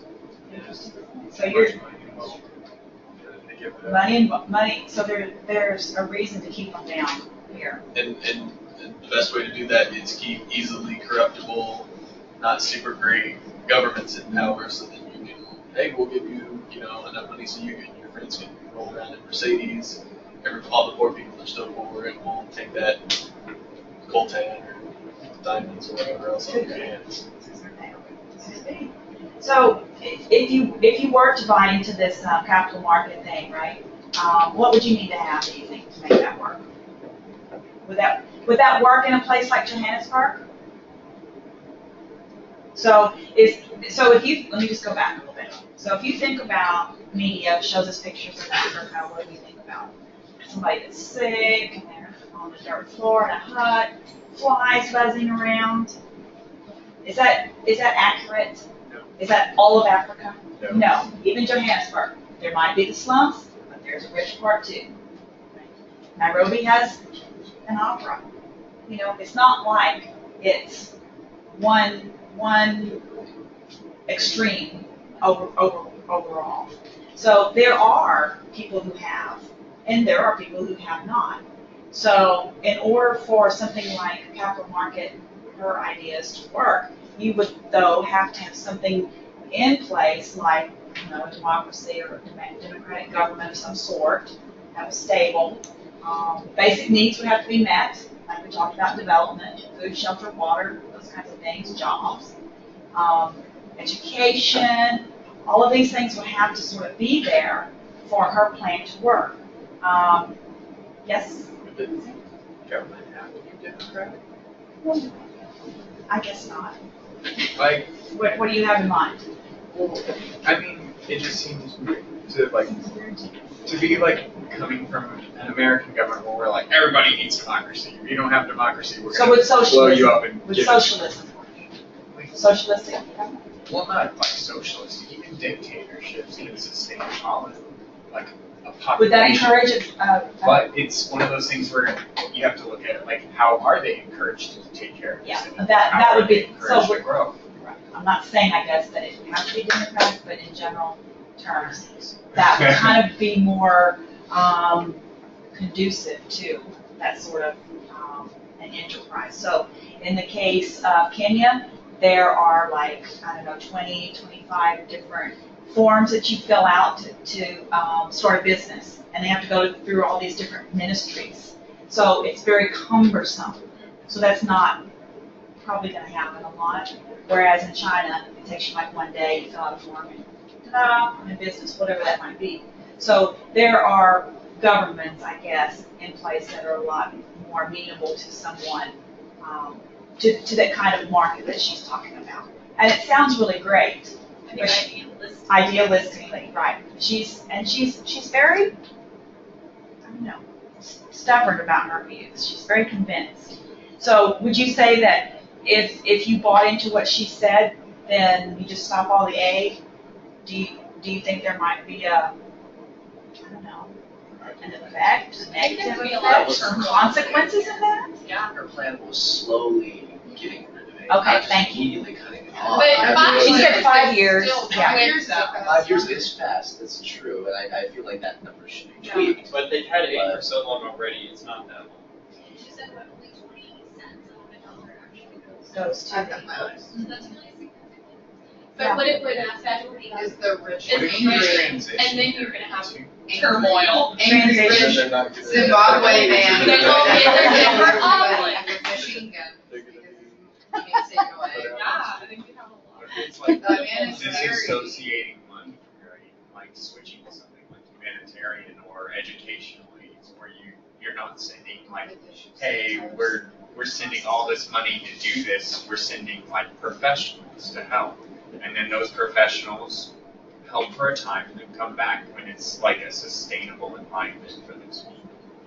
I think you guys need to go into whatever this field is where you have great ideas. Usually so far, but like the political and the strategizing, I mean, yeah, y'all are very inventive. Professionals, though, at some point they're gonna leave, so unless there's like a training. And Yeah, but that's if you something that a go- professional can And do. if you go after If you're the sending eight money white to people that come and think warlords, that it's they. not really going to create an environment where they're like, hey, we need sustainable professionals. Because no, they've got them. If you send a professional who's there for 3 months, and they have the task of going there and setting up a community that can sustain itself in whatever field they're doing, like construction. And they're like, hey, I need to train these people how to build a house that can last. And I have 3 months to do it. Smart water is purity inspired by the clouds, and I'm going to shade at those clouds. Smart water one-ups them, adding electrolytes for that clean, crisp taste. No offense, clouds, you'll always be our inspiration. Smart water, they were just a education instead of money. It's more of like built for purity, So it doesn't electrolytes have for to taste. say 30 years in Africa, and you go to Africa and they're Well, like, here's the haha. thing. If it's a situation where they are truly in need of aid. I'm Dorothy like, if you're Wickenden, starting executive at editor of something The New like- Yorker. So this is sort of the opposite of what you heard from Dr. Moya. This is Jeffrey Sachs. Esther And is this is professor of poverty 2009. So alleviation and development age. economics at MIT and a founder and director of the Jameel Poverty Action Lab. Jeff is director of the Earth Institute and professor of health policy and management at Columbia. He is also special advisor to UN Secretary General Ban Ki-moon and the author of The End of Poverty and Commonwealth. Welcome to both of you.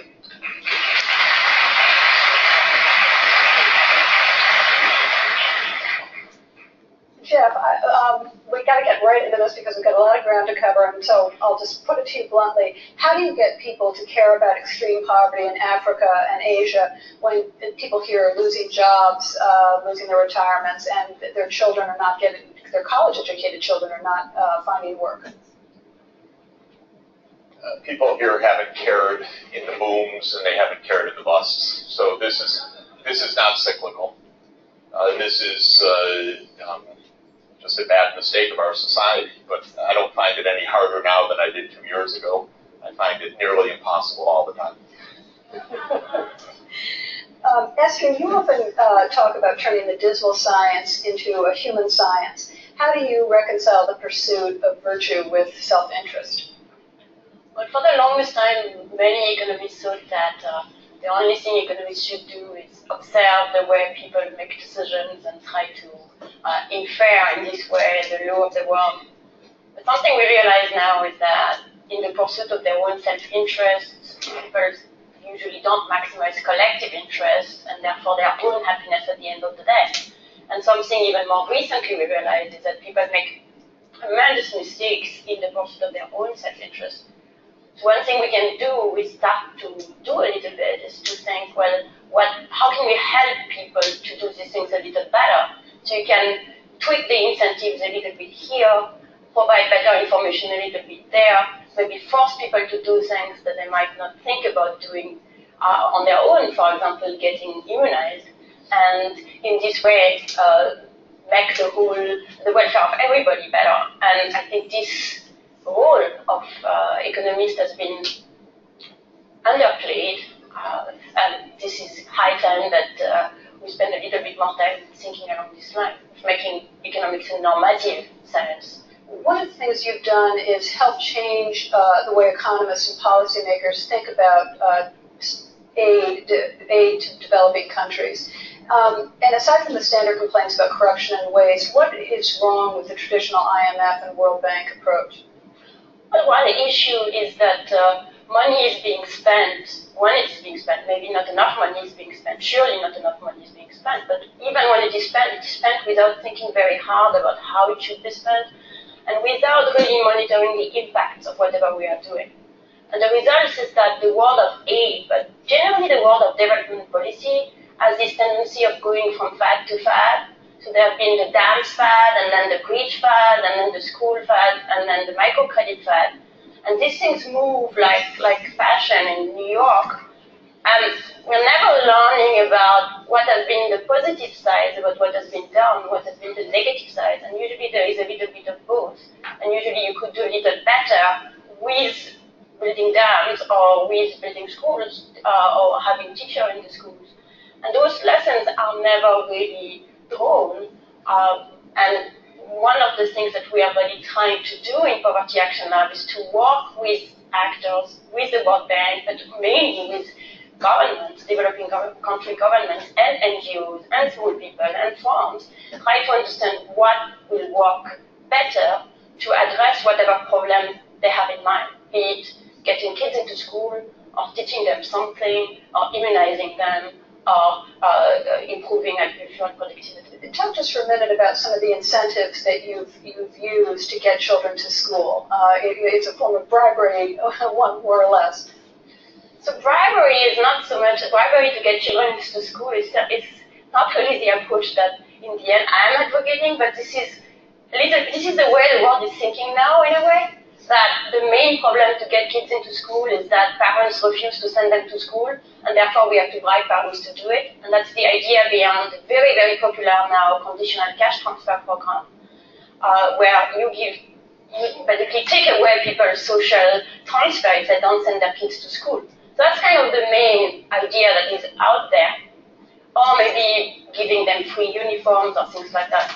What is interesting is that, so what we are doing in Poverty Action Lab is that we are trying to rigorously test. Okay, so you get the idea that these two folks are talking a lot more about very specific ways of addressing or utilizing aid and why it's necessary. Whereas Dr. Moya was saying it's all bad. You know, we can't be doing it. We can't be giving it. And they're saying there are immunizations, there's education, and all of these separate pieces that if we look at them well enough and we monitor them and we deliver them correctly, that they can be useful. So I guess there's a little bit of both, good and the bad, and as healthcare professionals, we definitely will be going over there, right, global health, and doing your part, and I'm sure you'll have a much better viewpoint once you've experienced some of it. And maybe I think that the future is with all of you young people, because you do have great ideas and fresh ideas. Hello, Brad. And with that, I will leave you. You will have an assignment for next session. Quote from Amartya Sen, Nobel laureate: challenge is to respond to the plight of the hopelessly impoverished without neglecting to insist that help come in useful and productive forms. So there's a balancing act that really needs to be done. All right, and I think the assignment is here, assignment. And you should be able to find that also on Blackboard. Okay? So come prepared next month. Thank you very much for your attention. Yes, I want those back. Thank you.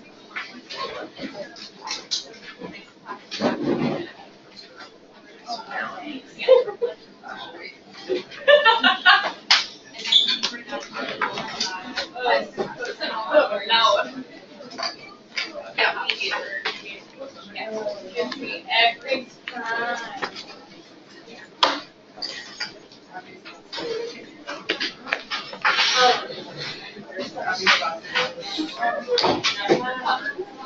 The reflections now, I'm gonna do it tonight.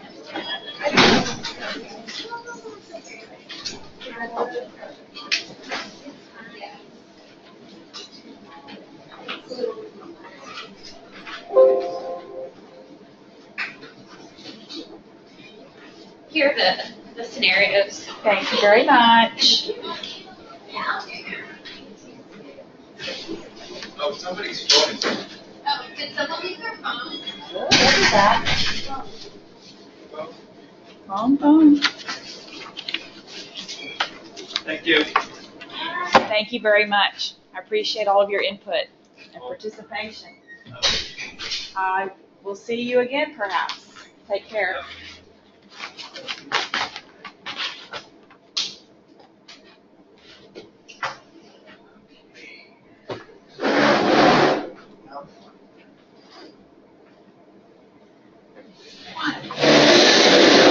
Yeah, I heard that. Did you hear that? They were grilling you. I'm telling you, I just finally said, okay, we've had our debate. I'm done. They were not just going to take an easy answer. Huh? They were not taking an easy answer. Do you want me to stop this? Oh, yeah. You do it. Yeah, I'll get over there. I'll hold it. Shut it all down.